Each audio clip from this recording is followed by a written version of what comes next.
ஈவினிங்கா 5:30க்கு மேலே தான் நான் குளிச்சு ஃப்ரெஷ் அப் ஆனேன். இந்த அம்மனி தூங்கிட்டு இருந்தாங்க நல்லா. சரி எந்திரிச்சாங்கன்னா இவங்களுக்கு குளிக்க வச்சுட்டு நம்மளும் குளிச்சு ஃப்ரெஷ் அப் ஆயிடலான்னு பார்த்தா, நான் எப்படி எந்திரிப்பேன் அப்படிங்கிற மாதிரி நான் குளிச்சு தலையெல்லாம் சீவி எல்லாம் ரெடி ஆனதுக்கு அப்புறம் எந்திரிச்சிட்டாங்க. சரி என்ன பண்றதுன்னு சொல்லிட்டு குளிக்க வச்சு மேக்கப் போட்டுட்டு இருக்கேன். நம்ம குட்டி வந்து சூப்பரா ரெடி ஆயிட்டாங்க. சரி அம்மா வீட்டுக்கு போலான்னு சொல்லி பார்த்துட்டு பார்சல் ஒன்று வந்துருந்துச்சு. அது அன்பாக்ஸ் பண்ணவே இல்லை. சரி அன்பாக்ஸ் பண்ணிட்டு போயிடலான்னு சொல்லி அன்பாக்ஸ் பண்ண 2 பேரும் உட்காந்துட்டா. நம்ம குட்டி வந்து இதை முட்டாய் எடுத்து தருவாளோ அப்படின்னு சொல்லி வேடிக்கை பார்த்த மாதிரியே இருந்துச்சு. இப்போ வீடியோவில் தான் நானே பார்க்குறேன்.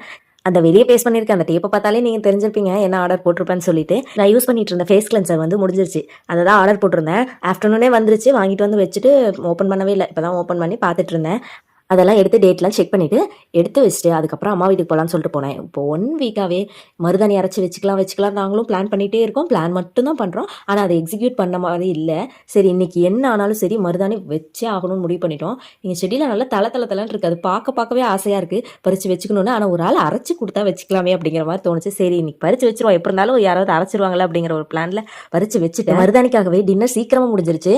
இன்றைக்கி வந்து தக்காளி சாதம் தான் சாப்பிட்டோம். இன்றைக்கி கோயில் பிரசாதம் தக்காளி சாதம் தான் போட்டிருந்தாங்க. தக்காளி சாதம் சக்கரை பொங்கல் அதுவும் சூப்பராக சாப்பிட்டாச்சு. இன்னைக்கு எங்கள் அம்மா பூ வாங்கிட்டு வந்திருந்தாங்க.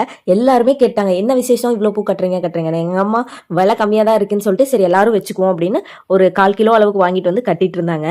பிஃபோர் மேரேஜ் எல்லாம் இந்த பூவை பார்த்தாலே 10 அடி தூரம் தள்ளி தான் நிற்பேன். ஏன்னா அது இந்த ட்ராவல் டைம்லாம் பூ வச்சுட்டேன்னு வச்சுக்கோங்க, என்னை ஒரு ஆள் வாரி போட்டு தான் தூக்கிட்டு வரணும். அந்த அளவுக்கு எனக்கு இந்த பூக்கும் ஆகாது. இப்போல்லாம் ஓரளவுக்கு வச்சு பழகிட்டேன். ஆனால் இப்போவும் கட்ட தெரியாது. ஒரு ஆள் கட்டி கொடுத்தாங்கன்னா சரி கொடுங்க கொஞ்சமாக, நீங்கள் கட்டி கொடுத்ததுக்காக உங்கள் எஃபர்ட்காக வச்சுக்கிறேன்னு சொல்லிட்டு வச்சுப்பேன்.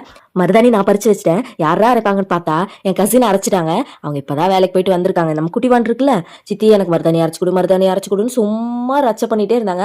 இந்த மணியும் டயர்டாக இருந்தாலும் பரவாயில்ல, மக கேட்ட உடனே அரைச்சி கொண்டு வந்து கொடுத்துட்டாங்க. கையில் பாருங்க என்ன ஒரு கலர் வந்திருக்கு அப்படின்னு. லைட்டாக அரைச்சப்போ மிக்ஸ் பண்ணதான் அதுக்கே கலர் வந்துருச்சு. எங்கள் வீட்டு மருதாணியில் எதுவுமே போட தேவையில்ல, வெறும் மருதாணியை மட்டும் போட்டு அரைச்சாலே அவ்வளோ சூப்பராக செவந்துடும். இன்னைக்கு நம்ம குட்டி வாண்டு தான் பயங்கர குசியாக இருந்துச்சு. இந்த மருதாணி வச்சுக்கு போகிறேனே அந்த பாட்டு மட்டும் எவ்வளோ நேரம் பாடியிருக்கோம்னே தெரியல. ஆனால் எவ்வளோ நேரம் வச்சிருக்கோங்கிறதும் தெரியாது. நானும் சரி பிள்ளை வேலைக்கு போயிட்டு வந்திருக்கு டிஸ்டர்ப் பண்ணக்கூடாதுன்னு நினச்சா 2 நாளாக நான் மருதாணி அரைச்சி தர சொல்லி கேட்குறேன். அரைச்சி தரல. ஆனால் இன்னைக்கு மக கேட்ட உடனே டயர்டை கூட பார்க்காம அரைச்சி தராங்க. என்ன காலம் தெரியல. ஆனால் இதெல்லாம் பார்த்து நம்ம பொசசிவ் ஆயிடக்கூடாது. இந்த 1/2 மணி நேரத்தில் அடிச்சுக்கிட்டு போடி வாடின்னு திட்டிக்க தான் போகிறாங்க. அதை பார்த்து நம்ம சந்தோஷப்பட்டுக்க வேண்டியதான்.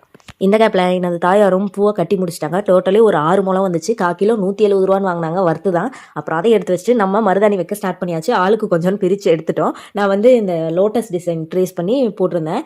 எனக்கு மோஸ்ட்லி இந்த மாதிரி ஏதாவது ஒரு டிசைன் போடுறதுக்கு தான் பிடிக்கும்.